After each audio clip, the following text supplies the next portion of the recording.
तो सत्ता पक्ष से अगर सवाल पूछते हैं तो वो चले जाएंगे 70-75 साल पीछे, नेहरू जी, गांधी जी। 79 में मैंने आईएएस क्वालिफाई किया था, प्रीलिम्स एंड मेंस क्वालिफाई किया, फाइनली आउट हो गया। मीडिया आजकल कॉमेडी कर रही है और कॉमेडियन मीडिया का काम कर रही है। पहले यदि हम कुछ बोलते थे या चीखते थे, अखबार है बड़ा बड़ा छापते, हमारे खिलाफ छापते। अब अखबार नहीं छापते, सत्ता पक्ष के खिलाफ कुछ भी नहीं छपता। अशोक गहलोत नहीं कर पाए, वो प्रदीप माथुर ने प्रियंका गांधी से फोन करा के 20 मिनट तक the headline of the paper and I was surprised कि छपा कैसे, क्यों छपा, किसने छपाया। डेफिनेटली मुख्यमंत्री की ईगो हर्ट होगी, उन्होंने अपने सारे ऑर्डर्स उज्जैन में भी अब अंदर जा ही नहीं सकते। सम्मानीय राहुल गांधी जी ने मेरे एडजस्टमेंट की बात करी है। आप इतना हैंडीकैप कर दोगे उनको कि वो बेचारे कुछ करने लायक ही नहीं रहे। नेताओं का इंप्रेशन का खराब होता है, पब्लिक लाइफ में भी और घर में भी।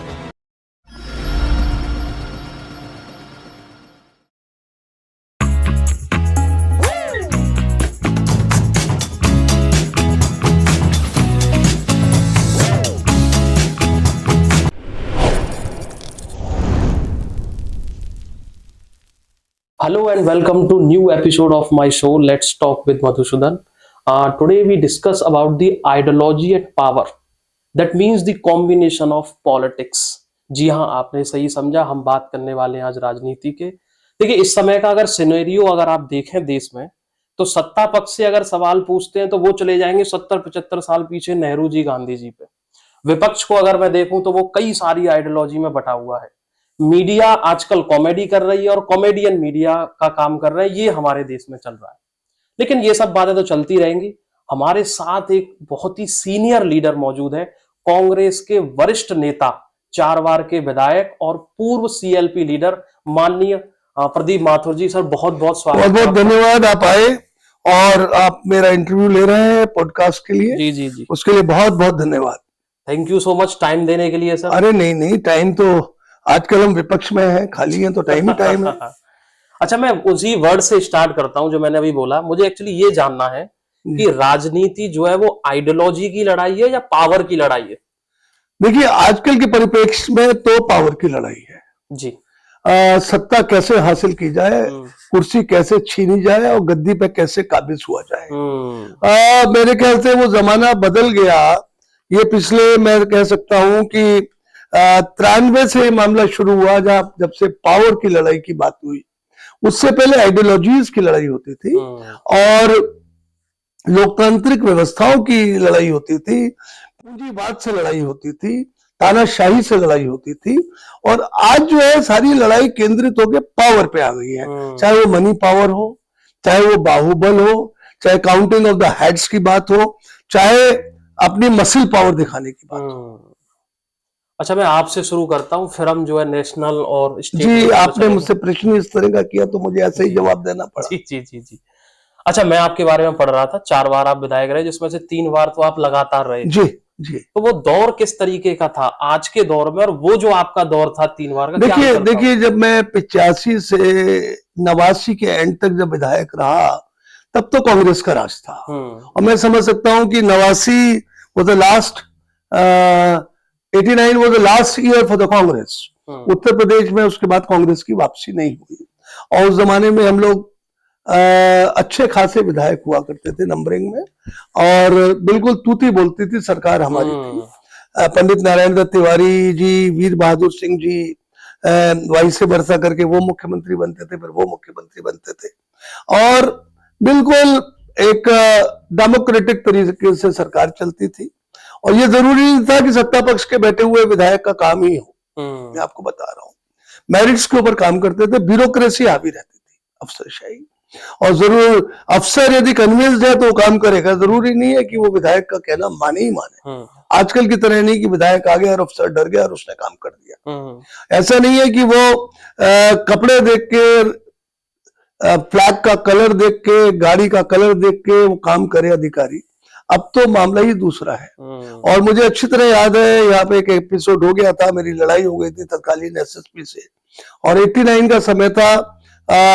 मैं भागा भागा तत्कालीन गृह मंत्री भारत सरकार के पास गया। बोले, प्रदीप अब कल परसों वो लगने वाली है आचार संहिता, मैं इस ट्रांसफर को नहीं करा पाऊंगा। मैंने कहा मैं चुनाव हार जाऊंगा। बोले कोई बात नहीं। तो मतलब उस जमाने में सिद्धांतिक बातें होती थी। थी, मैं आपको बता रहा हूँ। मुख्यमंत्री से मैंने कहा, बोले माथुर साहब आप तो मैंने कहा बैक डेट में कर दीजिए। बोले हाउ इट इज पॉसिबल, आचार संहिता लगने वाली है और लग गई है, मैं बैक डेट में नहीं कर पाऊंगा। तो इतनी स्ट्रेट फॉरवर्डनेस और सेइंग ऑफ द नो की शक्ति होती थी। और हाईकमांड होता था, हाईकमांड पावरफुल होता था। माननीय राजीव गांधी जी प्रधानमंत्री थे, बट डेमोक्रेटिक थे, बहुत हम्बल थे। मेरी उस जमाने में बहुत नजदीकियां थी प्रधानमंत्री जी से, मैं आपको बता रहा हूँ। वो बहुत प्यार करते थे मुझे और मैं उनका बहुत सम्मान करता था। और मुझे इस बात का लाभ अपने मामा जी जो प्रधानमंत्रियों के डॉक्टर रहे उससे मिला। वो इंदिरा जी के साथ 19 साल रहे उनके पर्सनल फिजिशियन के रूप में, और वो एक तरह के सलाहकार ही थे। और राजीव गांधी जी के साथ रहे, उससे पहले चौधरी चरण सिंह जी के साथ रहे, लाल बहादुर शास्त्री जी के साथ रहे, तो प्रधानमंत्रियों के डॉक्टर रहे ऑफिशियल। तो उस बात का भी लाभ मिला। और फिर मेरी अपनी थोड़ी अपनी क्षमताएं भी होती हैं, ऐसा ही नहीं खाली सपोर्ट से आप चलो। जी 3 बार रिपीट होना, ये बस ये कृपा है भाग्य बिहारी जी की, यमुना जी की, ब्रजवासियों की। मैं तो इस बात में कतई भी मुझे गौरव है पर घमंड नहीं है, गर्व है पर घमंड नहीं है। पर यह बड़ा प्रेम मिला ब्रजवासियों से, और बड़ा शिद्दत के साथ मैंने काम भी किए, बहुत विकास के काम कराए, अनगिनत काम कराए, और विपक्ष में बैठ के काम कराए। विपक्ष में बैठने का लाभ इस तरह से हुआ कि मैं 5 साल तो एक कमेटी का, पावरफुल कमेटी का चेयरमैन रहा, तो सारी ब्यूरोक्रेसी मेरे थ्रू गुजरी। और क्योंकि मेरा फाइनेंशियल बैकग्राउंड है, एजुकेशन में लॉ का मैं स्टूडेंट रहा, अंग्रेजी में अच्छी कमांड रही, सब्जेक्ट का ज्ञान रहा, टॉपर रहा अपने करियर में, तो मैं कमेटी में ब्यूरोक्रेसी के ऊपर हावी रहता था। और मेरे जो साथ के जो मेंबर्स थे वो फायरिंग करते थे, मैं बीच में उनको, मतलब बिल्कुल ये समझ लीजिए, ये कह सकता हूं कि इतने आर्गुमेंट्स, क्रॉस आर्गुमेंट्स होते थे कि जो हेड ऑफ डिपार्टमेंट्स होते थे वो जवाब नहीं दे पाते because of the knowledge of different subjects. 79 में मैंने आईएएस क्वालिफाई किया था, प्रीलिम्स एंड मेंस क्वालिफाई किया, फाइनली आउट हो गया। पर उसके लिए उस जमाने में सारी सब्जेक्ट पढ़ने की वजह से हर सब्जेक्ट का थोड़ा बहुत ज्ञान हो ही गया। मैं ये तो नहीं कह सकता कि jack of all trade master of none, but हाँ जैक ऑफ ऑल ट्रेड तो मैं था ही था। तो उसका लाभ ये मिला कि जब भी मैं विजिट करता था Noida authority, greater Noida authority, या बड़े भागे कानपुर डेवलपमेंट अथॉरिटी, या मंडी समितियां, या पीडब्ल्यूडी डिपार्टमेंट, या अदर डिपार्टमेंट्स, तो उसका लाभ मैंने अपनी कॉन्स्टिट्यूंसी के लिए बहुत लिया। और उस प्रेशर में जितने भी टंकियां, पानी की टंकी देहातों में, जल निगम के एमडी को बुला के, और प्रिंसिपल सेक्रेटरी फिनेंस से कह के, और सारी भाग दौड़ करके सारी पानी की टंकियां बनवा दी विपक्ष में रहते हुए। और जब ये सरकारें, मैं सभी सरकारों की बात कर रहा हूँ विपक्ष की, और जब ये माननीय अखिलेश यादव जी की सरकार आई तो बड़ी कृपा रही शिवपाल जी की और अखिलेश जी की। मुझे कोई दिक्कत नहीं है, मैं कांग्रेस का एक्सएमएल हूँ, बट मैं हाउस में भी उनकी तारीफ इसलिए करता था कि उन्होंने ब्रज की ओर बहुत ध्यान दिया। मैं आपको बता रहा हूँ, अब तो ब्रज तीर्थ विकास ट्रस्ट काम करता है, विधायकों का कोई रोल ही नहीं है, सांसद जी का कोई रोल ही नहीं है, और ये सब लोग हाथ पे हाथ बैठे रहते हैं रखे हुए। परंतु शिवपाल जी के माध्यम से मैंने यहाँ पर तमाम रेलवे ओवरब्रिज बनवा दिए। आप देखिए मथुरा में बुर्गा फाटक, आपका यमुना जी पे एक नया पुल, आपका छठीगढ़ राधा कुंड के ऊपर पुल, कृष्ण जन्मभूमि पे जाने वाला एक पुल, मथुरा वो तो मायावती जी के शासन में बना था, उसमें भी मैंने, नवनीत सहगल हुआ करते थे सब करने वाले, उनसे अच्छी मित्रता थी, मायावती जी से भी ताल्लुकात थे। तो वो छठीगढ़ रोड से वृंदावन रोड को कनेक्ट करने वाला पुल, वृंदावन की पुरानी मांग की एक पुल जो था वो, तो एक लंबी फहरिस्त पुलों की मैंने बनवा दी, 4 लेनिंग ऑफ रोड्स करा दी, पाइपलाइन गैस केंद्र सरकार से लाके दे दी। छठीगढ़ ये गोवर्धन चौराहे से गोवर्धन तक की रोड जो है मथुरा की, उसके लिए 132 करोड़ अखिलेश जी से लाके दे दिए। तो जहां बस चलता था मैं प्रोटोकॉल तोड़ के सेक्शन ऑफिसर से लेके प्रिंसिपल सेक्रेटरी तक, प्रिंसिपल सेक्रेटरी से लेके मुख्यमंत्री तक, मुख्यमंत्री से प्रिंसिपल सेक्रेटरी, फिर सेक्शन ऑफिसर तक, मेरा पैशन था काम कराना। और मैं बिल्कुल कॉन्फिडेंटली कह सकता हूं कि जितने भी बड़े बड़े आपको विकास के काम मथुरा में दिख रहे चाहिए, 1000 कैपेसिटी का ऑडिटोरियम जो अब बनकर तैयार हो रहा है। स्वामी हरिदास जयंती समारोह में अखिलेश यादव जी आए, मैंने ही बुलाया, गोपी गोस्वामी उस काम को करते हैं। तो मैंने पहले ही प्लान कर रखा था कि स्वामी हरिदास जी के नाम से 1000 कैपेसिटी का एयर कंडीशन ऑडिटोरियम बनना चाहिए। नगर निगम का सृजन मैंने पहले ही करा दिया था, घोषणा बीजेपी की सरकार में हुई, परंतु लोगों को ये भारतीय जनता पार्टी के लोग इसलिए नहीं मानने, अरे नहीं हमारी सरकार ने किया था। मैंने कहा भाई ऐसा है, किसी चीज को सृजित करने के लिए उससे पहले कितनी मेहनत की जाती है, कितनी फाइलें तैयार होती हैं, कहां से वो पास होती हैं। खाली बोलने से नहीं हो जाता। मुख्यमंत्री बोल गए, उसे एग्जीक्यूट कराने के लिए आपको मुख्यमंत्री और उनके अधीनस्थ जितने भी अधिकारी उनके पीछे लगना पड़ता है। नया बस स्टैंड हमने, ये पहले एक बस स्टैंड शहर के अंदर होता था, बहुत भीड़ थी। जब मैं 85 से 89 तक था, तब मैंने डॉक्टर संजय सिंह से कह के, जब तत्कालीन ट्रांसपोर्ट मिनिस्टर थे, उससे अब इस नया बस स्टैंड पे, नया बस स्टैंड कहलाता है, तब ट्रांसफर कराया। उस जमाने में रोड कोई बहुत ज्यादा नहीं थी, अब तो बहुत ही कंजेस्टेड हो गई है। उसके बाद बहुत जब भीड़ हो गई तो मैंने, जब मैं आखिरी अभी जो 17 तक का कार्यकाल था, उसे हाईवे पे शिफ्ट कराया। मंडी समिति के लिए 15 करोड़ की जमीन ली गई और पीपीपी मॉडल पे वो बनाने के लिए, ऑडिटोरियम, वो बस स्टैंड बनाने के लिए बात की गई, परंतु वो पॉलिसी गड़बड़ थी। 33% पे जो पीपीपी मॉडल पे इन्वेस्टर्स आने थे, उनकी वायबिलिटी नहीं निकलती थी, उनकी वायबिलिटी 60% पे निकलती थी। तो फिर मैंने फिर जीरो से काम शुरू किया, फिर से अखिलेश यादव जी से उसके लिए 17 करोड़ रुपए सैंक्शन कराए, और आज ये बना हुआ, खड़ा हुआ है। 15 करोड़ की जमीन और 17 करोड़ की प्रॉपर्टी, ये सरकार के स्थानीय विधायकों से चलवा भी नहीं पा रहे हैं। बंद है। ऊपर एक फ्लाईओवर और बन गया, और हाईवे की, अब मैं अपनी मैं तारीफ तो करूंगा, वर्तमान जो सरफेस ट्रांसपोर्ट मिनिस्टर हैं गडकरी जी, वो अच्छा काम कर रहे हैं। उस जमाने में मैं कह के हार गया अपनी सरकार में कि भाई ये छठीगढ़ से एक एलिवेटेड रोड रिफाइनरी तक बना दो, तो मथुरा की सारी समस्या का निदान हो जाएगा। इतने सारे फ्लाईओवर्स आ गए, ऊपर उतरिए, नीचे उतरिए, फिर ऊपर उतरिए, नीचे उतरिए, कर दिया जाए, वो उसको कनेक्ट कर दिया जाए। इसीलिए वो बस स्टैंड फेल भी हो गया। एक फ्लाईओवर पहले बन गया और बस स्टैंड बाद में बना, परंतु उसका सॉल्यूशन था। सॉल्यूशन के लिए खाली चिट्ठी लिखने से काम नहीं पड़ता, खुद जाना पड़ता है, खुद मेहनत करनी पड़ती है। सम्मानीय विधायक जी के पास फुर्सत ही नहीं है, वो इन सब बातों को देखते ही नहीं है। और अब वो जो पुराना बस स्टैंड की शिफ्टिंग में मुझे ज्ञात हुआ है कि उसका रिनोवेशन कराने जा रहे हैं। अरे आप शहर के अंदर क्यों कंजेशन कर रहे हैं? उसको तो आप अपना, वहां तो बस स्टैंड हमने निकाल के बाहर बनवाया था जिससे कि भीड़ तंत्र खत्म हो। अब वहां कोई कहने वाला ही नहीं है। अब कोई कहेगा तभी तो वो रुकेगा, वहां बनाने का कोई लॉजिक नहीं है। फिर आप शहर में कियोस्क, वैसी हालत खराब है ट्रैफिक की व्यवस्था की। तो बहुत काम किए है मथुरा वृंदावन में, और 4 लेनिंग जितनी भी सड़कें आपको दिख रही है सारी मेरे द्वारा ही कराई गई। नगर निगम का मैंने बताया सृजन मैंने इसीलिए कराया, ऑडिटोरियम बताया, संग्रहालय का एक्सपेंशन में ऑडिटोरियम बना था वो कराया, देहातों में सड़कें, हैंडपंप्स, electrical undergrounding of electrical cables का मैंने 350 करोड़ का प्रोजेक्ट लाके दिया। अब आप कहेंगे हर बात में मैंने कर रहे हैं, पर आप यदि फाइलें देखेंगे तो आपको लगेगा कि ये सारे प्रयास प्रदीप पात्रो जी के थे, विपक्ष में रहते हुए काम कराना।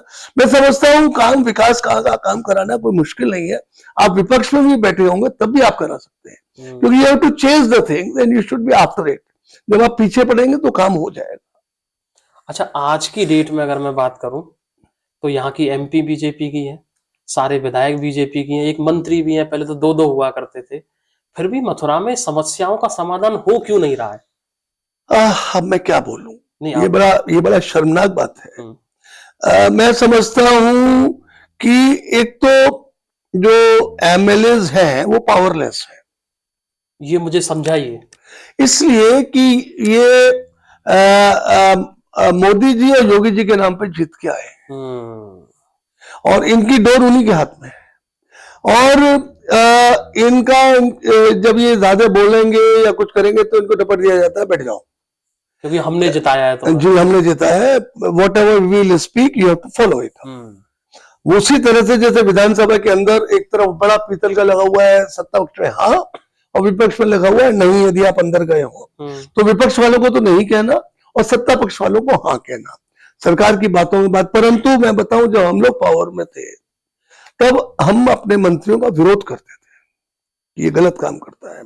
एक हमारे स्वर्गीय सुरेंद्र सिंह जी थे होम मिनिस्टर, तो उन्होंने 2-3 एमएलए का गड़बड़ कर दिया तो सारे विधायक उनके पीछे पड़ गए, विधानसभा में उनकी उतार दी। तो मतलब डेमोक्रेटिक मामला था कि यदि कोई काम नहीं करेगा तो उसका वो क्या, अब यहाँ तो बेचारों की हिम्मत ही नहीं है। हम्म। तो विकास यदि योगी जी चाहेंगे तो विकास होगा, योगी जी नहीं चाहेंगे तो विकास नहीं होगा। मतलब वन मैन शो है यूपी में। जी अच्छा, आप इतने सीनियर लीडर हैं, जी यूपी में शायद मुझे लगता है 4 से 5 मुख्यमंत्री आपने बदलते हुए देख लिए जी होंगे। जी जी बिल्कुल।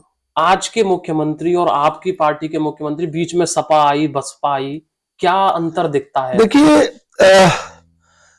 ये लोग एक्चुअली, अब बुरा मत मानिएगा, नहीं, चौथा स्तंभ भी थोड़ा हिलता नजर आ रहा मैं है। उस पे आऊंगा, उस मैं पे आपसे भी। उसी से आ जी रहा जी हूँ। जी।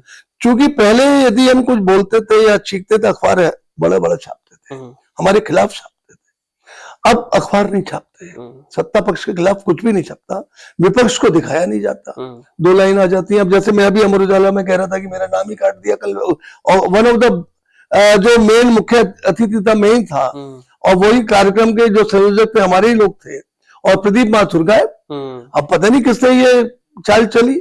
तो स्थिति क्या है, विपक्ष को, उन्हें ऐसा लगता है कि विपक्ष को फिनिश कर दीजिए, तानाशाही तरीका है।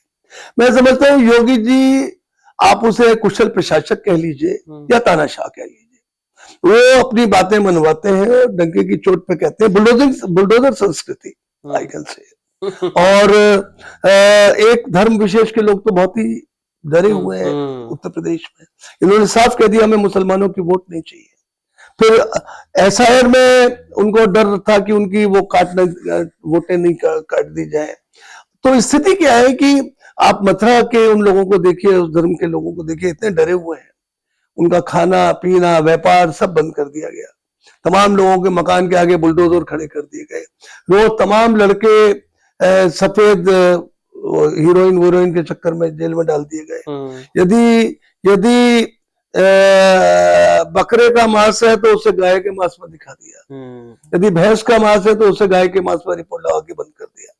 तो ये पहले वो जानवरों की खाल का काम करते थे, चमड़ा उद्योग, चमड़े के लिए, चाहे वो हिंदुओं की टेंडरी हो मुसलमानों की टेंडरी हो, जानवरों की, मरे जानवरों की खाल तो चाहिए, जिला परिषद में उसका ठेका उठता है। तो सारे व्यापार बंद हो गए। मैं किसी की तारीफ या विरोध नहीं कर रहा हूं, परंतु एक लोकतांत्रिक व्यवस्थाओं में एक वो लग गई है, हिंदू मुस्लिम, मंदिर मस्जिद, हिंदुस्तान पाकिस्तान, ये मामले आ गए हैं। कहीं भी बात होगी तो तत्कालिक बात से पुराने गड़े मुर्दे उखाड़े जाएंगे, इतिहास को खोदा जाएगा, और 500 साल 1000 साल पहले की बातें की जाएंगी। क्या लॉजिक है इन सब बातों में, बताइए। 2-2000 साल पुराना इतिहास खंगाला जा रहा है और उसके हिसाब से आप काम कर रहे हैं।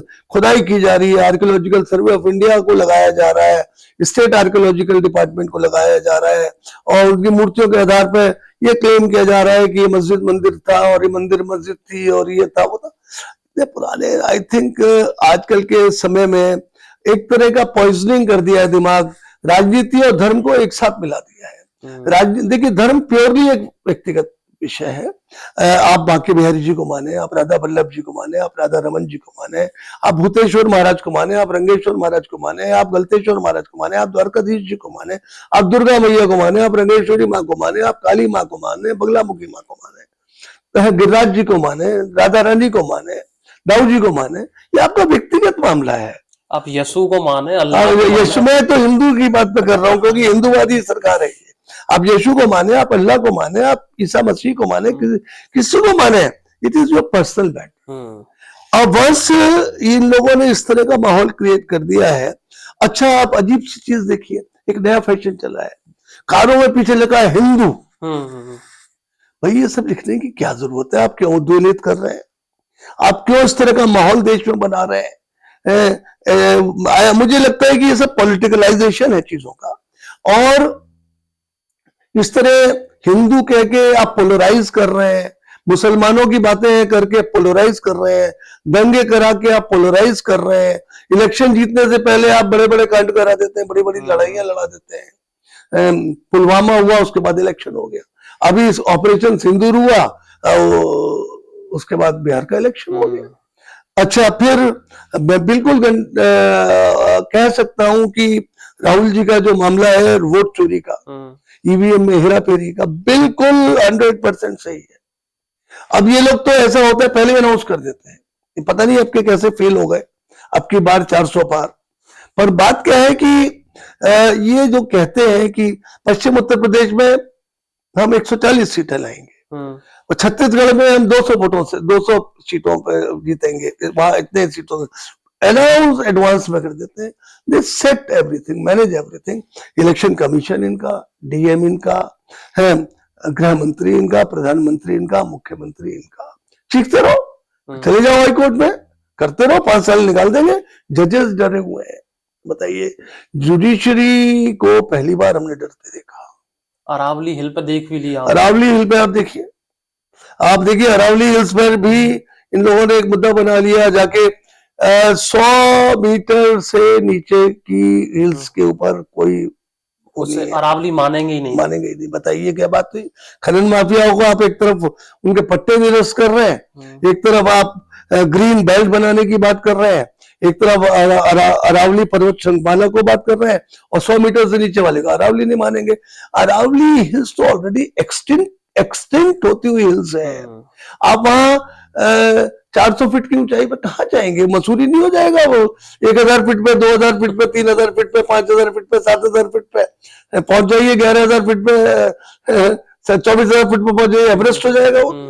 तो जब अरावली हिल्स की हाइट से इतनी है, एक्सटेंट, गिराज पर्वत भी तो अरावली हिल्स का ही पार्ट है, बरसाना हिल्स भी अरावली हिल्स का पार्ट है, ये आपके फतेहपुर सीकरी के पहाड़ भी अरावली हिल्स के वाले, कंकाचल पर्वत भी अरावली हिल्स का हाथ है, आदि बद्री पर्वत भी जो ब्रज क्षेत्र में पड़ता है।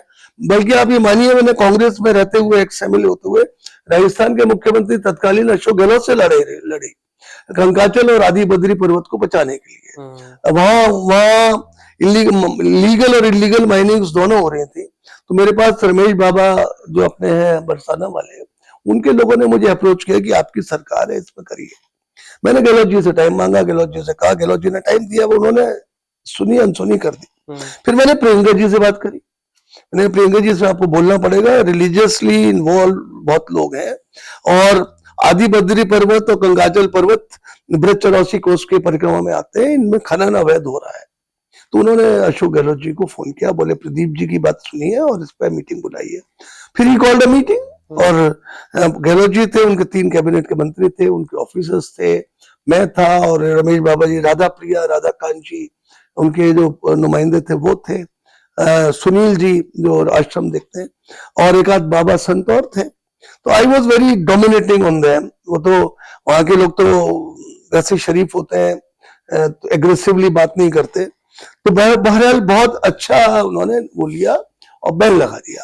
अनफॉर्चुनेटली क्या हुआ, मैंने तो किसी प्रेस वाले से कहा नहीं, दैनिक भास्कर अखबार ने छाप दिया फ्रंट पेज पे कि जो काम अशोक गहलोत नहीं कर पाए, वो प्रदीप माथुर ने प्रियंका गांधी से फोन करा के 20 मिनट में करा दिया। It was the headline of the paper and I was surprise कि छपा कैसे, क्यों छपा, किसने छपाया। डेफिनेटली मुख्यमंत्री की ईगो हर्ट हो गई, उन्होंने अपने सारे ऑर्डर्स दबा दिए। होनी ही थी वो तो। जी, अब क्या होता है ईगो की लड़ाई हो गई। मैंने कई बार फोन किया, बोले नहीं यार प्रदीप, तुम तो नेतागिरी कर रहे हो अपनी छवि। मैंने कहा ऐसा नहीं है, मैंने नहीं छपाया, मैं तो जानता ही नहीं कौन पत्रकार है, मुझे नहीं पता, मैनिपुलेटेड, मैं तो सारा क्रेडिट आप ही को दे रहा हूँ। बहरहाल यहाँ फिर आंदोलन शुरू हो गया संतों में, और वो भरतपुर में जाके वहीं पे उन्होंने कंकाचल पर, मेरे पास बार बार फोन आए, सब आप करा रहे हैं। मैंने कहा जी मैं बिल्कुल नहीं करा रहा।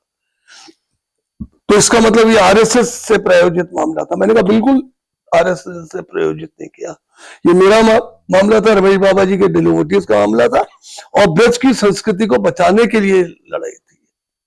अब होता क्या है, वहां पे संघर्ष चालू हो जाता है, शोले फिल्म की तरह वो एक बाबा उसमें चढ़ जाता है टावर पे। तो जहां उसे बचाने के चक्कर में मेरे पास विश्वेंद्र सिंह जी के फोन आए भरतपुर से, और बीडी कल्ला साहब यहाँ पे मौजूद, सारा हाइप हो गया, लाइव चल रहा है सारे टेलीविजन पे, डिजिटल पे। मुझे बार बार वो रोकिए बाबाओं को, मैंने कहा मैंने भेजा ही नहीं है, कहां से कर दूं मैं। तो फिर क्या हुआ कि एक बाबा ने वो अपने ऊपर आग लगा ली, और गदर कट गया वहां पर, और साहब वो बाबा दिवंगत हो गए। सरकार को ताबड़तोड़, मैंने तो बहुत हड़काया फिर सबको। गहलोत जी से बात हुई, प्रियंका जी से बात हुई, मैंने कहा देखिए आप नहीं मान रहे, आपने खामा का एक फर्स्ट क्रिएट कर दिया, अपने ऑर्डर्स जो कर दिए तो उनका अनुपालन नहीं कराया। फिर ताबड़तोड़ फैसले हुए सारे, वो आगे वो निरस्त हो गए, पट्टे जो उन्होंने ऑर्डर किए थे इम्प्लीमेंट हो गए, और कंकाचल पर्वत, आदि बद्री पर्वत पे खनन रुक गया। पर वो उन्होंने एक बलिदान ले लिया। प्रयास हमारे रहे, परंतु उंगली टेढ़ी उंगली से ही घी निकला। तो तमाम किस्से हैं राजनीति के। इसीलिए मैं आज आपके पास नहीं आया हूँ। गोकुल बैराज आप कहते कि मैंने बताना भूल गया, ये पेयजल की ये मेरा ही बनवाया हुआ है, ये मैं भूल ही गया। और ड्रिंक यमुना प्रदूषण के लिए बहुत लंबी लड़ाई लड़ी। अब दिक्कत क्या है, संत भी शांत हो गए हैं, मैं आपको बताऊं। यही हमारे सम्मानीय संत जो पूजनीय है, आदरणीय है, प्रातः स्मरणीय है, और जिनमें से बहुतों को मैं मानता हूं, उन्होंने पदयात्रा निकाली साहब, बीजेपी बैक्ड पर थी, यमुना बचाओ, यहां से दिल्ली तक गए। मैं भी जगह जगह उनका साथ गया। मैंने कहा भाई मामला हमारी कॉन्स्टिट्यूएंसी का है।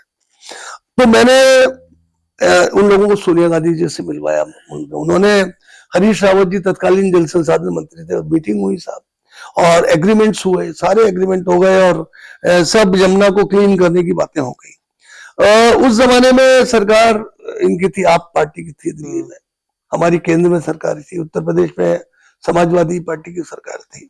तो जबरदस्त एग्रेशन, जबरदस्त नारे। अब क्या होता है कि वो सब तो ऑर्डर सेंट्रल गवर्नमेंट से हो गए, सेंट्रल गवर्नमेंट पैसे देने को भी तैयार हो गई। पानी आप देखें, हथनी कुंड के बाद यमुना में पानी नहीं है 35 किलोमीटर तक। और ये नई यमुना सृजित हुई है हरियाणा के सीवरेज से, गार्बेज से, इंडस्ट्रियल वेस्ट से, दिल्ली के इंडस्ट्रियल वेस्ट से, और ये आपके सीवर के पानी से। तो वो यमुना में झाग आपने देखोगे कितने होते हैं, वो सारा पानी गंदा पानी है। और भाव से हम उन्हें यमुना कहते हैं, मथुरा में भी है वही बात है, वो सारा पानी आता है। गोकुल बैराज हमने बनवाया था इसलिए आपको दिखता भी है, वरना वो दिखेगा भी नहीं। हमने पहले का देखा है, पतले नाला होती थी यमुना जी में। क्योंकि आप देखें जो यमुनोत्री है वहां से जल का प्रवाह कम है as comparison to Ganga ji. Gaumukh से गंगा का पानी बहुत निकलता है। अब उसके बाद क्या होता है साहब कि अब अखिलेश सरकार के पास पैसा नहीं कि वो इतना कंट्रीब्यूशन जितना स्टेट गवर्नमेंट को लगाना है, और फिर वो बात टाइपिस हो। अब मैं कहता हूं कि बार बार इनके मुख्यमंत्री आते हैं, प्रधानमंत्री आए हेमा जी का प्रोग्राम देखने के लिए कि यमुना को हम पवित्र कर देंगे। इनके श्रीकांत जी ने कहा मैं 3 महीने में यमुना क्लीन करा दूंगा, और सब स्टेटमेंट्स हैं। और वो आई इनकी उमा भारती जी जल संसाधन मंत्री थी, मैं इस्तीफा दे दूंगी यमुना से, पर किसी ने कुछ नहीं कराया। अब इनकी सरकार केंद्र में भाजपा की सरकार हरियाणा में, भाजपा की सरकार दिल्ली में, भाजपा की सरकार उत्तर प्रदेश में। संतों ने चुप्पी लगा रखी है, इस सरकार के खिलाफ नहीं बोलते। और मैं उनका सम्मान करता हूं, मैं उनको कोई क्रिटिसाइज चैलेंज नहीं कर रहा, संतों कौन चैलेंज कर सकता है। परंतु मैं उनको वो बातें याद दिला रहा हूं कि जब आप सड़कों पर उतर के दलित थे और यमुना को प्रदूषण मुक्त करने की बात करते हैं, यहाँ के गोपेश्वर चतुर्वेदी जी भाजपा के नेता हैं, विश्व हिंदू परिषद के, बहुत चिल्लाते थे। अब उनकी भी बोली बंद है, तो कोई बोलता ही नहीं। भाई आप समझे नहीं, इसका मतलब ये होता है कि आपके ये सारे मुद्दे जनता से जुड़े हुए राजनीति से प्रेरित प्रायोजित कार्यक्रम होते हैं। चाहे राम मंदिर का, राम मंदिर हमारी का सरकार ने, राजीव जी ने खुलवाया ताला, और सारा खेल इन लोगों ने कर दिया। सरकार में बैठ गए, मंदिर वहीं बनाएंगे, कसम राम की खाते हैं। यदि ताला ही नहीं खुलता, मैं आपको बता रहा हूँ, वो सारा एक एक किस्सा याद है मुझे। यहाँ पर जो तेवरा बाबा के पास राजीव जी 2 बार आए। आदरणीय सम्मानीय शैलजाकांत मिश्रा जी एसएसपी होते थे, बूटा सिंह जी के साथ कार में घूमते थे ड्रेस पहनकर, और वो बहुत उनका रोल रहता था। राजीव जी ने आए कि भाई मंदिर बनाए या मस्जिद बनाए, सब बातें कंफ्यूजन में थे सब। तो स्थिति क्या हुई कि ताला यदि नहीं खुलता तो बीजेपी पैदा ही नहीं होती। मैं आपकी बात कर रहा हूँ। ये तो वक्त काल और परिस्थितियां हैं कि जिस पार्टी की 2 सीटें रही हों, आज वो मेजोरिटी में 3 टर्म से सत्ता में है, तो परंतु इनको पता है कि काम करे ना करे, जनता को गुमराह करते रहते हैं। एक मुद्दे से दूसरे मुद्दे, दूसरे से तीसरे, तीसरे से चौथे। मथुरा में मुद्दा बना दिया है इन्होंने मंदिर का, बांके बिहारी मंदिर का। उसमें मैं काफी मेरा रोल काफी अहम है, पता नहीं लोगों को पता है नहीं पता है। गोसाइयों के साथ मैं ही हूँ, हालांकि पूरा वो चल रहा है मामला, कोर्ट में भी मैं ही लेके गया। कपिल सिब्बल साहब के साथ मेरी अच्छी दोस्ती है, बोल रहा हूँ आपके टीवी पर। और उसमें मिसलेनियस एप्लीकेशन उन्हीं के कहने पर लगी, क्योंकि उनका बहुत सम्मान है, बहुत सीनियर लॉयर है वो। तो यही सम्मानित सूर्यकांत जी उस टाइम जज होते, अब तो चीफ जस्टिस ऑफ इंडिया है, तो उन्होंने ही कराया। बेला त्रिवेदी ने गोवर्धन जी के मामले पर लड़ाई चल रही थी, वृंदावन की फाइल मंगाई, उस पर ऑर्डर कर दिया कि ये बनेगा। कॉरिडोर बनेगा। कॉरिडोर के हम विरोधी नहीं है, पर आप यदि काशी विश्वनाथ जाए या उज्जैन जाए तो आप वहां आस्था नहीं आ पाती। जब आप शंकर जी पे जल चढ़ाते हैं, मैंने कल एक इंटरव्यू और भी दिया था, तो मैं गया, मैं अपनी पत्नी के साथ, डेफिनेटली वीआईपी ट्रीटमेंट तो ऑटोमेटिकली मिलता है इतने सीनियर होने के बाद। एक लोटा प्लास्टिक का डिस्पोजल, उसमें दूध और पानी, बेल पत्थर सब मिलू के दे दिए गए, तिलक लगाया, त्र्यंबकम यजामहि सुगंधि पुष्टिवर्धनम उर्वारुकमिक बंदनान मुक्ति मोक्षे मामतान, भोलेनाथ की जय हो, शंकर जी की जय हो, माला वाला पहनाई और टीका लगा के चले गए वीआईपी लाइन में, मैं और मेरी पत्नी। जनता धक्के खा रही थी, बहुत भयंकर धक्के थे, ऐसा नहीं था कि उसके बाद कोई ज्यादा लाभ हो, और तमाम पुलिस का पहरा। अब स्थिति क्या होती है कि 4 वो उसके स्टील के पन्नाले बने हुए हैं और शंकर जी जो बीच में विराजमान है, कई बार पूजा सीधे हाथ लगा के पूजा करके आए हैं, अब तो हाथ नहीं लगा सकते आप।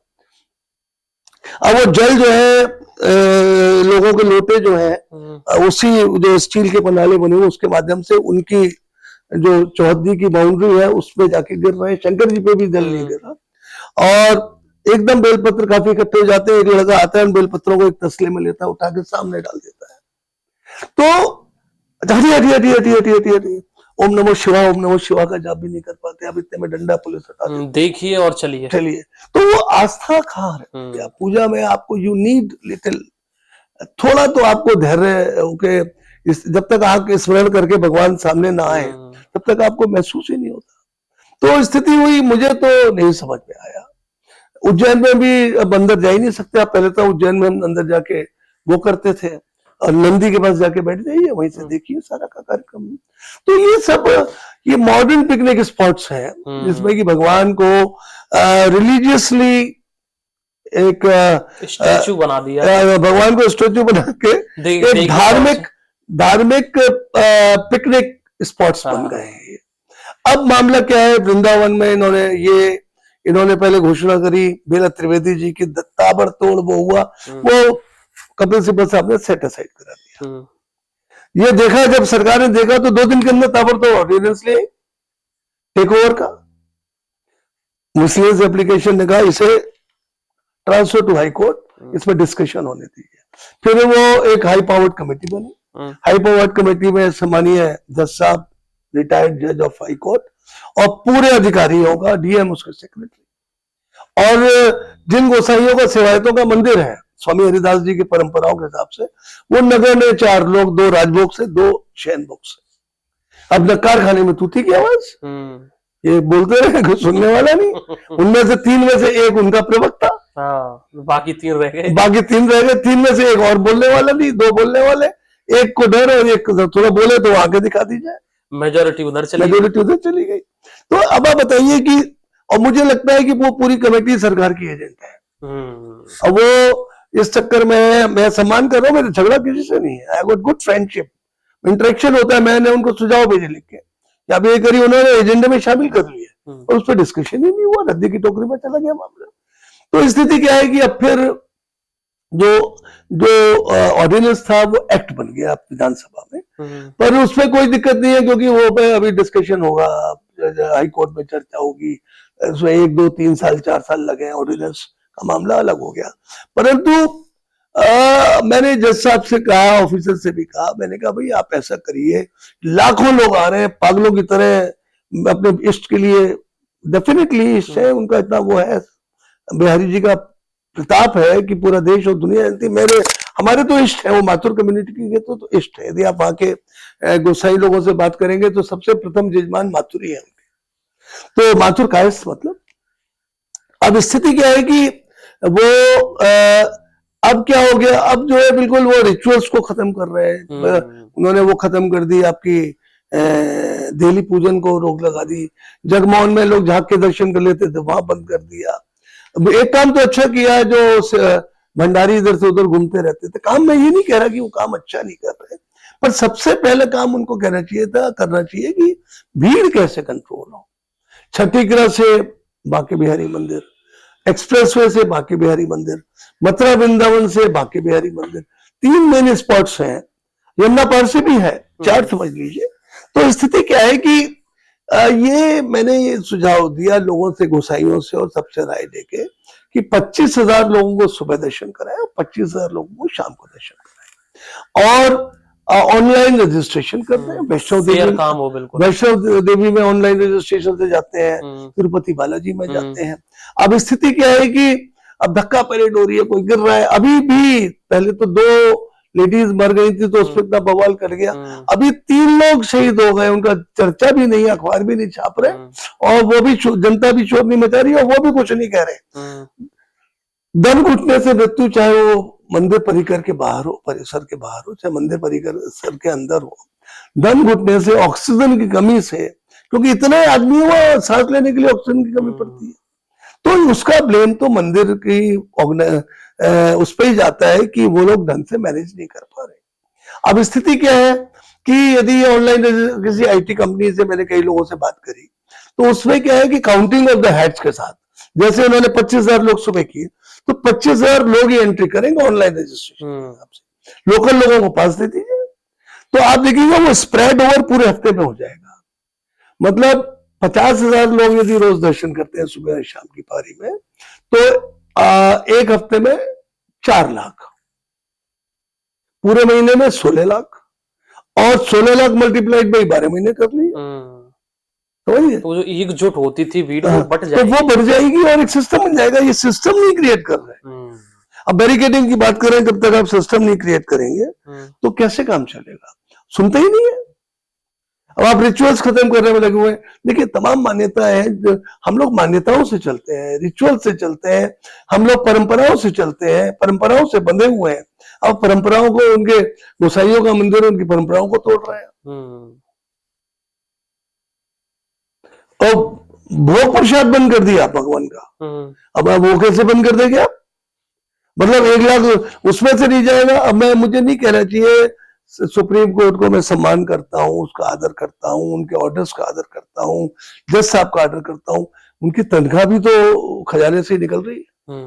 अब आप वहां का खजाना ढूंढवा रहे हैं, बिहारी जी के मंदिर के खजाने को ढूंढो, भाई ये क्या काम है तुम्हारा? ये काम थोड़ी था। पुराने ऑडिट करा दिया और पुराने गड़े मुर्दे उखाड़ रहे हैं। What is the logic? भाई आप वर्तमान को देखिए ना, आप दलान को बड़ा कराइए, पीछे हॉल को छोड़िए। तो क्योंकि ये ऐसा पहला केस है मथुरा का, और यही योगी जी जब पार्लियामेंट में थे और अखिलेश सरकार ने 3-4 मंदिर को टेक ओवर करने की बात करी थी, तो योगी जी ने बड़ा विरोध किया था कि ये जो है अधिग्रहण सरकारी नहीं होना चाहिए, प्राइवेट मंदिर का। तो कथनी और करनी में अंतर नहीं पा रहे, वही आज काम कर रहे हैं, और उन्होंने इज्जत का पॉइंट बना रखा है। मैंने तो ये भी सुझाव दिया, कुछ गोसाइयों ने मुझसे कहा कि उनके जजमान जो है 10 एकड़ जमीन निःशुल्क देना चाहते हैं। बिहारी जी शिफ्ट होते रहे हैं, वहां भव्य मंदिर बनाइए ना अयोध्या की तरह, आप पैसे लगा के उसमें बिहारी जी को स्थापित कर दीजिए। इस मंदिर को आप मोन्यूमेंट रन दीजिए। आप 500 घरों को उजाड़ना चाह रहे हैं, 250 मंदिरों को तोड़ना चाह रहे हैं, मैदान बनाना चाह रहे हैं। मैंने तो ये कहा कि पुरानी संस्कृति और नई टेक्नोलॉजी, नई विरासत को मिलाकर आप वो बनाए कॉरिडोर, और मंदिर से 300 मीटर के डाया जो है, डाये के उसको आप तोड़े ना, उसे वर्ल्ड क्लास लेवल पे डेवलप करें, कुंज गलियों को वर्ल्ड क्लास लेवल पे डेवलप करें, गोसाइयों को मकान का एक कलर करके पत्थर लगवा दें, गलियों को बहुत सुंदर बना दें, जो कुंज गलियां सी लगे, पानी बहता हुआ गंदा कीचड़ विचड़ कुत्ते घूमते हुए ना दिखे, उनको निकालने की व्यवस्था कर दे। और जो उन्होंने पशु बांध रखे हैं, गाय बांध रखी है, उनके लिए कोई अलग जगह दे दे। तो इस तरह करके आप कर सकते हैं यदि आपकी इच्छा हो। तो ये सारी दुनिया में एक मैसेज जाएगा कि there is one temple with heritage and modern system. तो बीच का रास्ता निकल के कंप्रोमाइजिंग सॉल्यूशन निकल सकता है। सरकार ने जिद कर रखा है, तभी मुझे लगता है ये पॉलिटिकल एजेंडा है। ईगो बन गया है, ईगो भी बन गया, पॉलिटिकल एजेंडा भी लगता है। मतलब कांग्रेस वाले विरोध कर रहे हैं, बीजेपी वाले चाह रहे हैं, तो बोले लीजिए, तलवारें खींची हुई, इसी से चुनाव लड़ते रहे, तो इनको तो इस तरह के मुद्दे चाहिए। अच्छा, मैं लीडरशिप पे आता हूँ। आइए, बहुत बातें हो गई, कितना टाइम हो गया? नहीं, टाइम तो खैर काफी है, आपके पास भी और हमारे पास भी। लोग देखने वाले बोर हो जाएंगे। नहीं। अच्छा, लीडरशिप की अगर मैं बात करूं, जैसे यूपी में बीजेपी की तरफ से योगी जी दिखते हैं जी, सपा की तरफ से अखिलेश जी दिखते हैं जी, कांग्रेस की तरफ से मेन चेहरा कौन है? देखिए, अभी तो हमारे अजय राय हैं, काफी डायनामिक हैं, स्टेट प्रेसिडेंट हैं, मजबूती के साथ काम कर रहे हैं।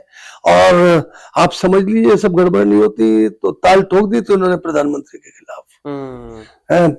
बाद में तो सब गड़बड़ कर दिया गया और 7 राउंड तक वो जीतते रहे, आपको पता है। फिर उसके बाद तो सारा प्रशासन को इंस्ट्रक्शन दे दिए गए, सब चीजें तोड़ मरोड़ दी गई, पसीने आ गए थे प्रधानमंत्री जी को, मैं ये कह सकता हूँ आपके चैनल। तो इज अ गुड लीडर। और देखिए पीसीसी प्रेसिडेंट हमारे यहाँ वो सीएलपी लीडर सम्मानित मोना जी है, आराधना मिश्रा जी है, प्रमोद तिवारी जी की बेटी हमारी बिटिया के समान है, वो सीएलपी लीडर है। उनके father is an stalwart, Pramod Tiwari ji काफी मजबूत नेता है और लगातार जीते हैं। उनका नाम हाईएस्ट विनिंग कैंडिडेट के रूप में आ चुका है, राज्यसभा के सदस्य है। Is also a good leader. Salman Khurshid साहब भी अच्छे लीडर हैं और जायसवाल साहब का तो स्वर्गवास हो गया, जायसवाल थे, बुजुर्ग हो गए थे। तो काफी नेता, ऐसा नहीं है नेताओं की कोई कमी नहीं है। अब ऐसा है ना, जब एग्रेशन शुरू होगा, जैसे 30 रैलियां होनी है उत्तर प्रदेश में, उसमें राहुल जी, प्रियंका जी, सब बड़े लोग, हम लोग भी सब जाकर संबोधित करेंगे। तो जब हर चीज का समय होता है, हर वक्त थोड़ी, आप सत्ता में होते हैं तो आपको सब चीजों की हलचल नजर आती है, जब आप सत्ता में नहीं होते तो हर वक्त थोड़ी सड़कों पे कूदे रहते हैं। अब वो एक प्लान हुआ है, 30 रैलियां करनी है, कुछ रैलीज को राहुल जी संबोधित करेंगे, मथुरा के लिए भी फिक्स हुआ है, हम चाहेंगे राहुल जी आए यहाँ पर, प्रियंका जी जगह जगह करेंगी। तो स्थिति क्या है कि हमारे पास नेतृत्व की कोई कमी नहीं है। और देखिए मेरी बात सुनिए, कभी भी देखिए योगी जी जब बनने थे तो अचानक योगी जी आ गए प्रधानमंत्री जी। मोदी जी के बारे में किसी सोचा था कि मोदी जी प्रधानमंत्री बनेंगे? वो 3 टर्म के मुख्यमंत्री थे, उन्हें प्रोजेक्ट किया गया, आरएसएस ने उन्हें बिठाया, बिकम द पीएम। तो ये कभी भी नहीं कहा जाता राजनीति में कि कुर्सी खाली रहेगी, नंबर 1। और लीडर कोई प्रोजेक्टेड लीडर होगा। आजकल तो आप देखिए ना, बीजेपी ने तो नया ट्रेंड निकाला है, वो तो भीड़ में से बोले इधर आओ, मुख्यमंत्री कुर्सी पे बैठ जाओ। तो स्थिति क्या है? दिख रहा है कई राज्यों में। तो पपेट मुख्यमंत्री बना रहे हैं, उनके साथ एडवाइजरी बोर्ड बना रहे हैं, या इसे इस तरह से भी कह सकते हैं कि वो लीडरशिप क्रिएट कर रहे हैं। तो बहरहाल जो भी है वो इसलिए भी कर रहे हैं कि जब अब आने वाले समय में, आप आने वाले सालों में देखेंगे, क्योंकि पार्लियामेंट की सीटें हम प्रेज्यूम कर रहे हैं कि पार्लियामेंट की सीटें बहुत बढ़ा दी हैं, लगभग 850 के करीब कर दी हैं, जो अब पता नहीं अब कितनी है एग्जैक्टली, अभी 550 570 के करीब है, 570 571, और 800 850 कर दी है। तो लगभग 100-150 सीटों का इजाफा हो रहा है। तो अब ये डिलिमिटेशन करेंगे, और डिलिमिटेशन में जैसे एक मथुरा शहर सीट कर देंगे, एक मथुरा देहात सीट ग्रामीण कर देंगे। तो इस तरह के एमपी की सीटें काफी बढ़ाने जा रहे हैं। ये डिलिमिटेशन असेंबली सीट्स में भी होगा, नई 2 मथुरा में ही 2 सीटें नई सृजित हो सकती है। तो स्थिति क्या है कि जब डिलिमिटेशन होगा, पार्लियामेंट में इतने सारे लोग आएंगे, सारा चेंज होगा मामला। अब ये 2027 के बाद करेंगे या 2027-29 में करेंगे, कब करेंगे, ये अपने गेज को नाप के बात करते हैं कि किस वक्त कब क्या चीज करनी है, कब फायदा होगा, अपने लाभ के हिसाब से काम करते हैं। तो अब आने वाला समय बड़ा क्रूशियल। अब एसआईआर यूपी में भी क्या जरूरत थी, कहाँ इलेक्शन हो रहा है, एसआईआर यूपी में भी करा दी साहब। अब मथुरा में 1.25 लाख वोट कट गया, मुसलमानों ने तो अपनी वोटें बचा के रखी। आप समझ लीजिए 1.25 लाख वोट फर्जी था यहाँ पे, और उन वोटों से ही श्रीकांत जी जीतते हैं, 1-1 लाख वोटों से। उनका क्या काम है? कोई रोल ही नहीं है। अब बताइए ना, उनका क्या रोल है? पब्लिक में अवेलेबल नहीं, कोई विकास का कोई काम नहीं, एक आध करा दी, सड़क बनवा दी, कोई काम थोड़ी होता है। रेगुलर इंस्टेंट कांस्टेंट प्रोसेस है डेवलपमेंट। अवेलेबिलिटी नहीं, जनता आपसे जाके मिल नहीं सकती, ईगो में रहते हैं, गर्दन आपकी टेढ़ी रहती है। आप जीत रहे हैं 1-1 लाख वोटों से। एक जनप्रतिनिधि का काम क्या होता है? आप देखिए ना, आप सुबह से, अब आप यहाँ मेरा इंतजार कर रहे थे, तो आम लोग आ रहे थे, जा रहे थे, कहीं गोली चल गई, कहीं सड़क नहीं, कहीं पानी नहीं, कहीं बिजली नहीं। मैं नगर आयुक्त को फोन कर रहा हूँ, एसएसपी को फोन कर रहा हूँ, डीएम को फोन कर रहा हूँ।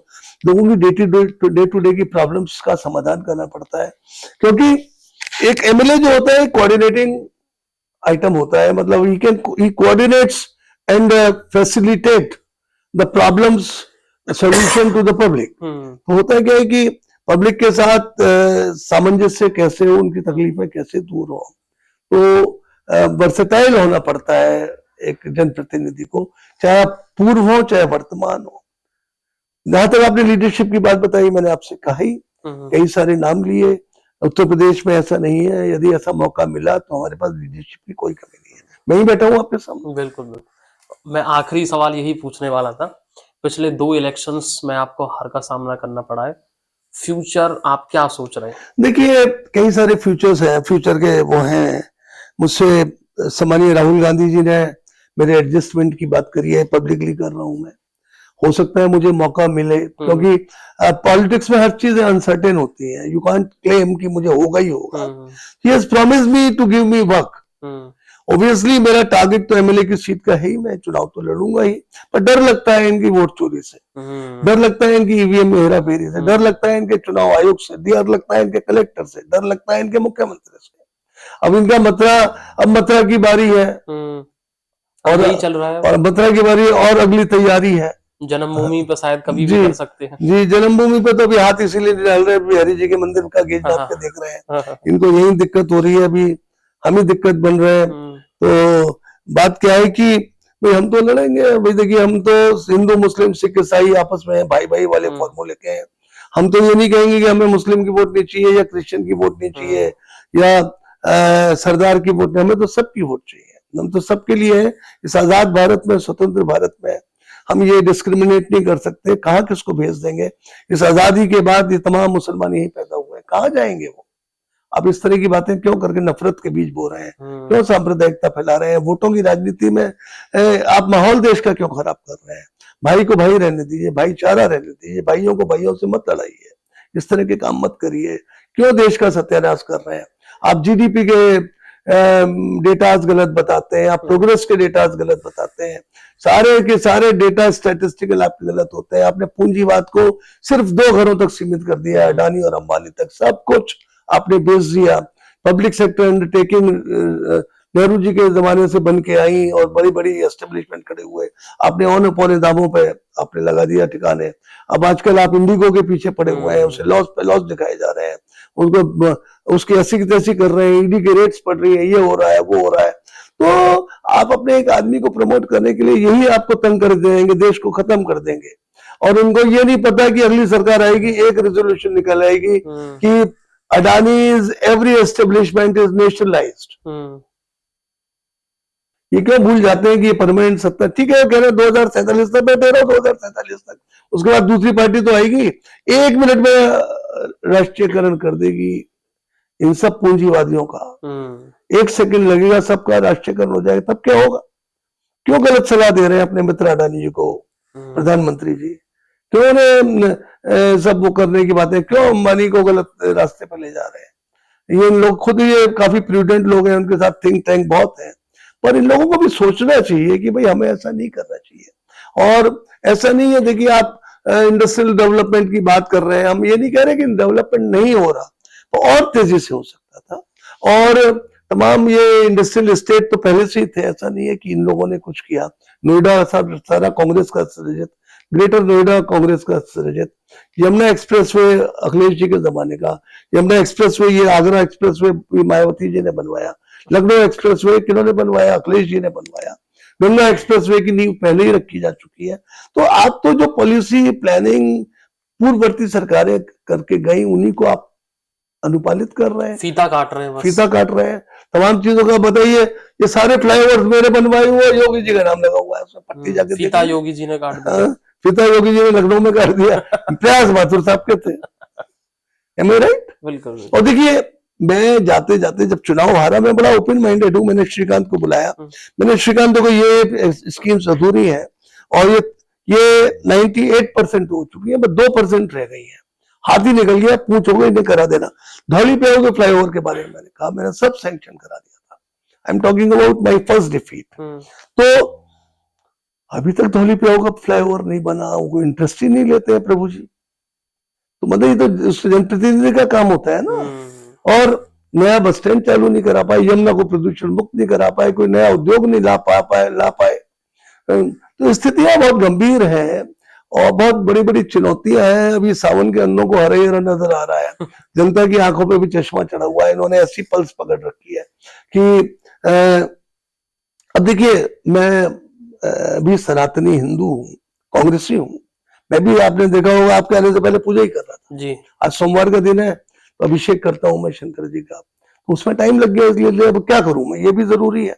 तो स्थिति क्या है कि अब आप पर मैं काम नहीं करूंगा तो मुझे भगवान रोटी इस तरह तो दे नहीं देगा। उनकी कृपा तो रहनी चाहिए, पर कर्म प्रधान भी तो होना चाहिए। कर्म तो करना ही पड़ेगा। कर्म तो, अब आप जनता से राम राम राम राम राम राम करा, राधे राधे राधे राधे करा रहे हैं और उनको ये कह ही नहीं रहे भाई काम लोग काम करो।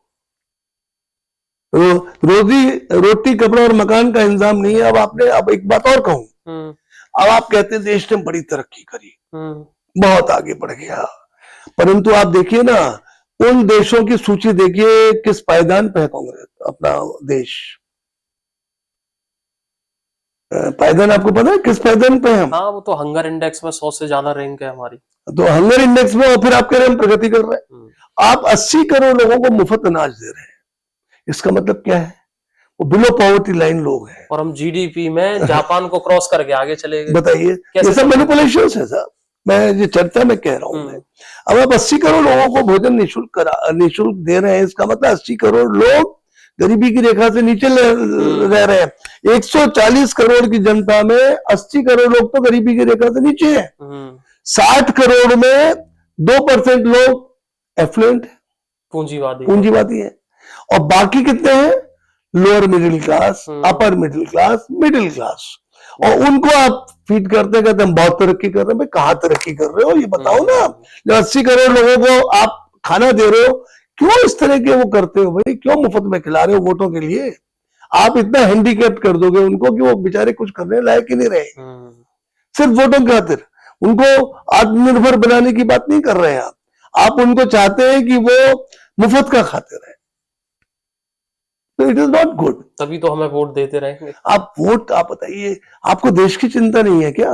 सिर्फ अपनी कुर्सी की चिंता है। कुर्सी की चिंता है, कुर्सी कैसे बचे रहे, कुर्सी पे आप कैसे विराजमान रहे।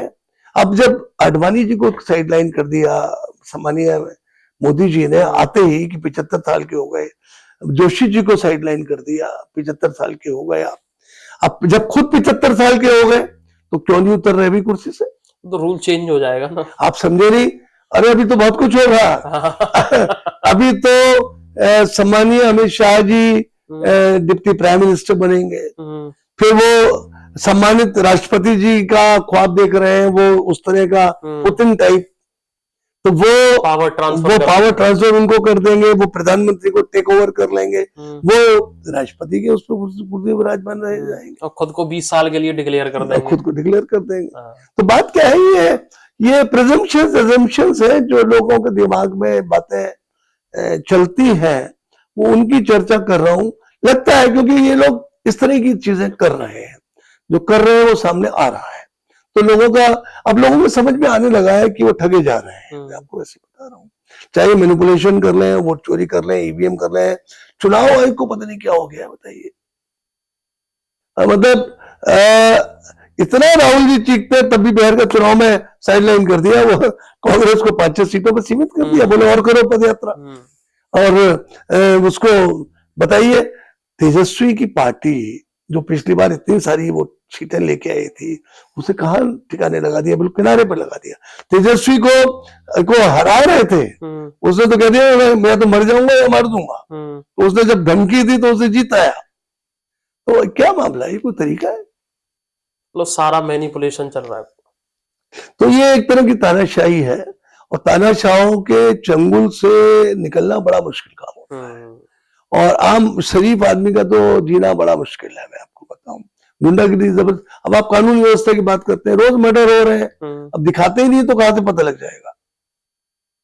रोज बलात्कार हो रहे हैं, महिला सशक्तिकरण की बात करते हैं, बेटी बचाओ बेटी पढ़ाओ इनका स्लोगन था, कितने कांड हो गए थे। मीडिया को हाईजैक कर रखा है। मीडिया हाईजैक है, मीडिया को दिखाएंगे नहीं जो हम बोलेंगे। ये तो आपका चैनल हुआ, कुछ चैनल हैं जो हिम्मत जुटा पाते हैं, जो दिखा देते हैं।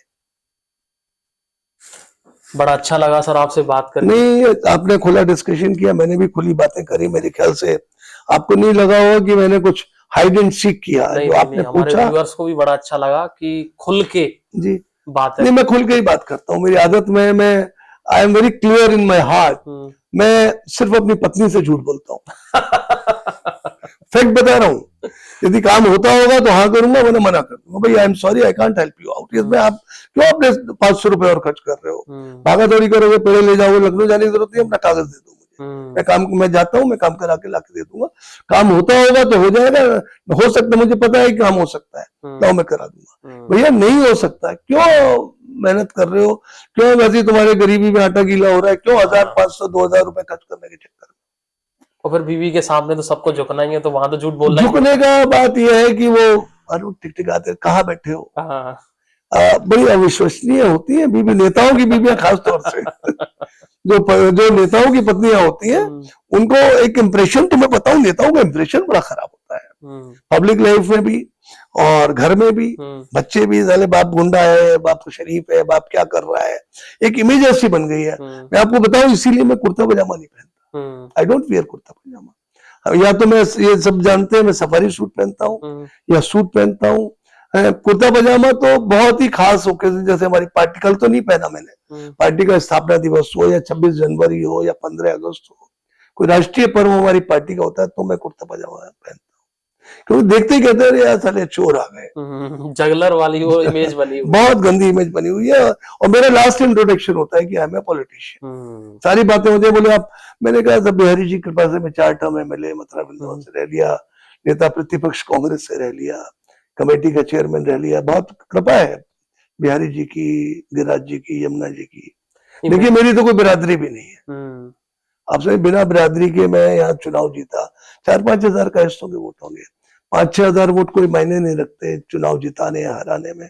तो ब्रजवासियों की, मथुरा वृंदावन की जनता की बड़ी असीम कृपा रही, हारना जीतना लगा रहता है। भाग्यवादी हूं मैं, भाग्य में मेरी जन्मपत्रियां नहीं बोल रही थी दोनों बार, मैं आपको बता रहा हूँ कि आप चुनाव जीतेंगे, मैं बिल्कुल मानता हूँ। और अभी अच्छा वक्त दिख रहा है, कुछ आने वाला है, तो मैं तैयार, करेंगे मेहनत, करेंगे। और हार जीत तो किस्मत की बात है, और जो लिखा के लाए। अब देखिए हमारे मंत्री जी, हमारे मित्र हैं लक्ष्मी नारायण जी, हर बार जब भी जीतते हैं तब कैबिनेट मंत्री बनते हैं, तो हमारे तो सावन सब सूखे ही निकल गए। वो एक कहावत भी है ना कि होगा वही जो राम रच रखा, राइट, बिल्कुल वही है। तो इसलिए कभी कभी हम शांत भी हो जाते हैं। मैंने बीजेपी का राज इनकी किस्मत में होगा कि इन्हें सत्ता में बैठना होगा, यदि भविष्य में देखें तो कुछ भगवान ने ऐसे ही रच रखा होगा, पर कोई चीज स्थायी नहीं होती। लोगों को गलतफहमी नहीं होनी चाहिए। मैंने कल भी किसी से कहा कि गलतफहमी मतलब ना कि तुम परमानेंट हो। यही गलतफहमी बीजेपी के कुछ लोगों में आ रही है जी, नहीं वो बहुत जल्दी उसका नतीजा सामने आ जाएगा। जनता बड़ी उकता गई, जनता सर्वोपरि है सर्वोपरि है, पर वो उसके आगे से वोट चोरी और ईवीएम और चुनाव आयोग और मुख्यमंत्री के आगे कहा, प्रधानमंत्री और गृह मंत्री के आगे भाग्य, और जनता क्या करेगी। एक्चुअली सर, जनता जब ब्रिटिशर्स को हरा सकती है, गांधी जी एक सोटे और लंगोटे में जब पूरे ब्रिटिशर्स को बाहर कर सकते हैं, तो ये तो क्या चीज, 150 करोड़ आबादी है, कुछ भी कर सकती है, कुछ भी कर सकती है। चलिए ठीक है, होगा वही जो राम रच रखा। Thank you so much sir time देने के लिए, बहुत अच्छा लगा, ये हाथ मिलाइए। और आपने भी बड़ी स्मार्टली क्वेश्चंस पूछे। मतलब मैंने आपसे इतनी देर बात की, मुझे लगा नहीं कि टिपिकली आप पॉलिटिशियन हैं। नहीं, मैं पॉलिटिशियन वाकई में नहीं हूँ। मैं जनसेवक हूँ, और मुझे फिर वो बात शुरू हो जाएगी, कहीं एंड भी होगा। मुझे as a best social worker of the state award मिला है गवर्नर के यहाँ। यहाँ पर एक ब्राह्मण परिवार होता था, मेरी कैरियर है तब शुरू हुआ था। बीएसए कॉलेज के आगे एक एक्सीडेंट होता है, और मैं उन लड़कों से पहले पढ़ा हुआ था, मैं दिल्ली में सीए कर रहा था, और यहाँ लॉ ज्वाइन कर लिया था। पापा की डेथ हो गई थी, पापा सरकारी अफसर होते थे, सबसे बड़ा था घर में, तो मुझे आना पड़ा यहाँ पे। तो वहां जब एक्सीडेंट होता है तो लड़के आग वाग लगाने के चक्कर में रहते हैं उस ट्रक में। मैंने रोका आग लगाने से, और देखा एक घायल लड़का पड़ा हुआ है। तत्कालिक हम लोग 10-20 लड़के मिलकर उसे अस्पताल ले गए, वहां उसने दम तोड़ दिया। नाम पता किया, राजेंद्र शर्मा उसका नाम था। और उसके बाद क्या होता है कि फिर हम लोग बहुत भीड़ भाड़, पता किया किसका है, पता लगा वो एक गरीब ब्राह्मणी का लड़का था, और sole earning member of the family था, राजेंद्र शर्मा उसका नाम था। तो हम लोगों ने सब 50 लड़के, 100 लड़के 10-10 रुपए इकट्ठे किए, 250 रुपए इकट्ठे हो गए। पोस्टमार्टम कराया, क्रिमेशन कराया। फिर शाम को हम और 2-3 साथी साइकिल से चौबे पाड़े में ऊपर गए, जहाँ रहती थी एक टूटा फूटा सा मकान। वो विधवा माँ, एक उसकी छोटी सी बहन थी, रो रहे थे पपक पपक के, खाने को रोटी नहीं। अब वो गया था, कुछ दुकान पर जा रहा था साइकिल से। अब मैंने उसे ढांढस बताया, बड़ा हम लोग पसीजे, और ये प्रण लिया कि इस परिवार को रिसेटल करेंगे। दयाल साहब यहाँ पे कैबिनेट मंत्री होते थे, हमारे गुरुजी थे, लॉ पढ़ाते थे हमें। हमने उनसे एक माननीय डोरीलाल जी अग्रवाल अमर उजाला के जो ओनर थे, उनके लिए एक चिट्ठी लिखवाई, और उनसे बात करिए, एक अपील निकालते हैं, मेहनत करेंगे, पैसा इकट्ठा करेंगे। तो स्वर्गीय डोरीलाल जी ने हम लोगों का बड़ा पैम्परिंग करी, बहुत वाह बहुत अच्छा काम करोगे, और जो भी 10 रुपए देगा उसका नाम छापूंगा। उन्होंने राजेंद्र शर्मा परिवार सहायता कोष की स्थापना। हम लोग 1 महीने भी नहीं, मेरे ख्याल से 25 दिन गली गली कूचे कूचे कॉलेजों में भाषण देते रहे, और कहीं से 250 रुपए, कहीं से 100 रुपए, कहीं से 1000 रुपए, कहीं से 500 रुपए, और हमने 20 दिन के अंदर 50,000 रुपए इकट्ठे कर दिए। उस जमाने 50,000 रुपए बहुत मायने रखते थे। 50,000 में से 40,000 रुपए उन जो पंडितानी जी थी, विधवा ब्राह्मणी, उनके नाम से एफडीआर करा दी। दयाल साहब और केपी जैन साहब के नाम से उससे एफडीआर बनी, उनके उसमें कस्टडी में हम लोग विटनेस रहे, और 10,000 रुपए उसकी लड़की की शादी के लिए हमने बैंक में रख दिए। लड़की, वो उनकी बेटी जो थी उस जमाने में 16 साल की थी। अखबारों में बहुत छपे हम। फिर हम लोगों ने उसमें 20,000 रुपए और मिलाए, और 2-3 साल बाद उस बिटिया की शादी करी। उस फैमिली को रिसेटल कर दिया। उससे 40,000 का 250 रुपए ब्याज उनको मिलता था, उससे उनकी रोटी मजे से चलती थी, और वो अभी भी जिंदा है।